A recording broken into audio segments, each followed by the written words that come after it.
लोकसभा चुनाव के मद्देनजर प्रदेश की सियासत से बड़ी खबर निकलकर सामने आई। समाजवादी पार्टी की सहयोगी अपना दल कमेरावादी इंडिया गठबंधन से अलग अकेले चुनाव लड़ने का फैसला कर लिया। दरअसल पल्लवी पटेल ने अकेले अपना दल कमेरावादी ने जो है वो फूलपुर, कौशाम्बी और मिर्जापुर सीट से चुनाव लड़ने का फैसला किया है। पल्लवी पटेल सपा के टिकट पर चुनाव जीतकर विधायक है। यूपी के फतेहपुर लोकसभा सीट से इंडिया गठबंधन में शामिल अपना दल कमेरावादी नेत्री पल्लवी पटेल के चुनावी मैदान उतरने की चर्चा काफी तेजी से रही है। इसी बीच पल्लवी पटेल ने समाजवादी पार्टी से बगावत कर दी है। हालांकि इसी के साथ समाजवादी पार्टी को दूसरा बड़ा झटका लगा है, क्योंकि इसके पहले जयंत चौधरी ने समाजवादी पार्टी के साथ अपना नाता तोड़ करके एनडीए में शामिल हो गए थे। अब पल्लवी पटेल ने भी अखिलेश यादव को झटका दे दिया है। फिलहाल पल्लवी पटेल समाजवादी पार्टी के टिकट पर कौशाम्बी के सिराथू विधानसभा से वर्तमान में विधायक हैं। पल्लवी पटेल ने 2022 के विधानसभा चुनाव में प्रदेश के डिप्टी सीएम केशव प्रसाद मौर्य को हराया था। इसके बाद से ही पल्लवी पटेल की गिनती प्रदेश के प्रखर नेताओं में होने लगी थी। हालांकि अभी तक इस लोकसभा सीट से बीजेपी के अलावा किसी भी पार्टी ने अपना उम्मीदवार घोषित नहीं किया है। सपा से पल्लवी पटेल को टिकट मिलने की चर्चा से फतेहपुर क्षेत्र में काफी चर्चा होने लगी थी।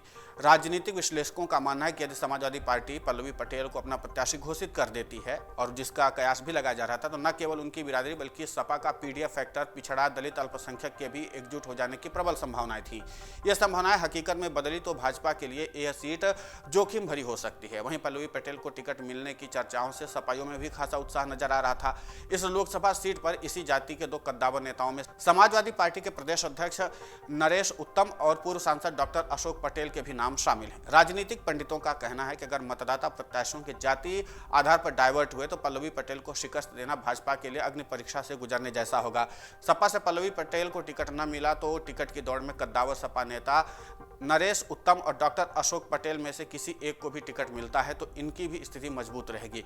बता दें कि फतेहपुर लोकसभा क्षेत्र व्यक्तिगत जाति आंकड़ों के हिसाब से कुर्मी बाहुल्य क्षेत्र है। आपको बता दें कि लोकसभा चुनाव को लेकर के अपना दल कमेरावादी का कहना है कि इंडिया गठबंधन के साथ हैं और तीनों सीटों पर चुनाव लड़ेंगे। अगर सपा उनको सीट शेयरिंग में हिस्सा नहीं देगी तो सपा को यह बताना होगा कि अपना दल कमेरावादी उनके साथ नहीं है। अपना दल कमेरावादी की बैठक लखनऊ में चली और काफी देर तक चली, जहां 3 सीटों पर चुनाव लड़ने की घोषणा भी हो गई। बता दें कि राज्यसभा चुनाव के दौरान पल्लवी पटेल और अखिलेश यादव के बीच खटपट की भी खबरें सामने आई थी। टिकट वितरण से नाराज होकर के पल्लवी ने सपा के सिर्फ एक प्रत्याशी को पीडीए के नाम पर वोट किया था। दरअसल पल्लवी पटेल ने जया बच्चन और आलोक रंजन के उम्मीदवार बनाए जाने पर करारा हमला बोला था। उन्होंने पिछड़ा, दलित, अल्पसंख्यक यानी कि पीडीए राजनीति से हटने पर सपा अध्यक्ष अखिलेश यादव को घेरा था। वोटिंग को लेकर के अखिलेश और पल्लवी के बीच बहस की भी बात सामने आई थी। इतना ही नहीं, पल्लवी पटेल के रुख में अब बदलाव भी आया है। वो खुद को पीडीए बता रही हैं। ऐसे में अखिलेश पीछे छूटते हुए नजर आ रहे हैं। वो खुले तौर पर सपा के विद्रोही नेताओं पर हमला कर रही हैं। क्रॉस वोट करने वालों पर भी करारा हमला पल्लवी पटेल ने बोला है, कई बार बोला है ऐसा उन्होंने। आज लोग उस पार्टी के खिलाफ बगावत करें जिसने उनके राजनीतिक करियर को जन्म दिया। राम नाम के पीछे छिप नहीं सकते। उन्हें याद रखना चाहिए कि किसी भी राम भक्त हिंदू ने कभी अपने बेटे का नाम विभीषण नहीं रखा होगा, जो अपने ही लोगों के खिलाफ गद्दारी करे।